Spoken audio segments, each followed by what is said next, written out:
Hello दोस्तों। तो आज हम सुनाने जा रहे हैं आपको राजा और काना घोड़ा की कहानी। तो चलिए शुरू करते हैं।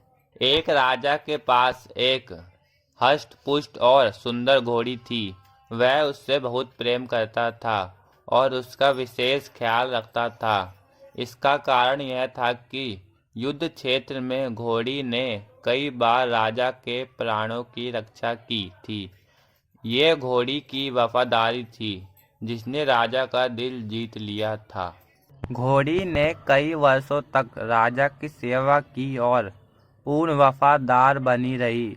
जब उसकी उम्र हो गई तो उसकी जगह उसके बेटे ने ले ली। घोड़ी का बेटा हष्ट-पुष्ट था, मगर उसमें एक खामी थी। वह जन्म से ही काना था। इस बात को लेकर वह हमेशा दुखी रहा करता था। एक बार उसने घोड़ी से पूछा, माँ मैं काना क्यों जन्मा? घोड़ी ने बताया, बेटा जब तू मेरे घर में था उस समय एक दिन राजा मेरी सवारी कर रहा था और मेरे कदम लड़खड़ा जाने पर आवेश में आकर उसने मुझे एक चाबुक मार दिया था। शायद यही कारण है तू काना जन्मा। यह सुनकर काने घोड़े का मन राजा के प्रति क्रोध से भर उठा। वह बोला, माँ राजा ने मुझे जीवन भर का दुख दिया है, मैं उससे इसका प्रतिशोध लूंगा। घोड़ी ने समझाया, नहीं बेटा, राजा हमारा पालक है, उसके प्रति प्रतिशोध की भावना अपने हृदय में मत ला। क्षणिक आवेग में उस क्रोध आ गया और वह स्वयं पर नियंत्रण नहीं रख पाया। इसका अर्थ यह कतई नहीं है कि वह हमसे प्रेम नहीं करता।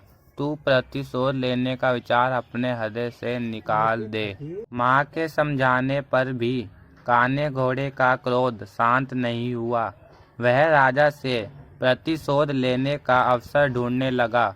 बहुत जल्द उसे यह अवसर मिल भी गया। राजा युद्ध के मैदान में काने घोड़े पर सवार था।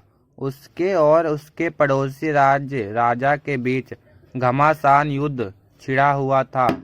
तलवारबाजी करते करते अचानक राजा घोड़े से नीचे गिर पड़ा। मौत के करीब थी। काना घोड़ा उसे उसी हाल में छोड़कर भाग सकता था, लेकिन उसने ऐसा नहीं किया। उसने फुर्ती दिखाई और राजा को फिर से अपनी पीठ पर बिठाकर उसके प्राण बचा लिए। वह चकित था कि उसने ऐसा क्यों किया। जिस व्यक्ति ने उसे काना बनाया उसने उसके प्रति वफादारी क्यों दिखाई?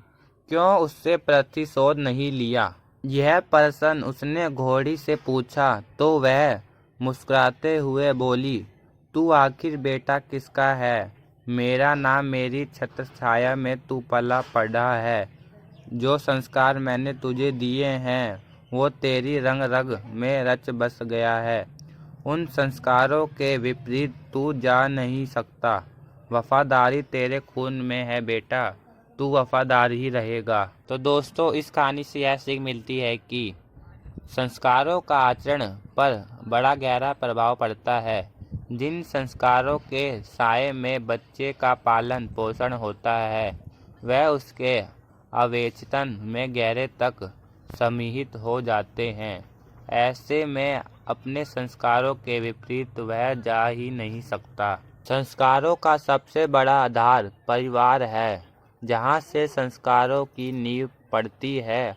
हर माता पिता की जिम्मेदारी है कि वह अपने परिवार को अच्छे संस्कारों की नींव दे। अच्छे संस्कार के परिवार का व्यक्ति संस्कारी बनेगा और अपने कामों से समाज में सदा सम्मान पाएगा। तो दोस्तों, यह कहानी यहीं पे ख़त्म होती है। अगर आपको यह कहानी अच्छी लगी हो तो लाइक करें, चैनल पर नए हो तो सब्सक्राइब करें। आपके लिए हम ऐसी कहानी लाते रहेंगे। Thank you for watching.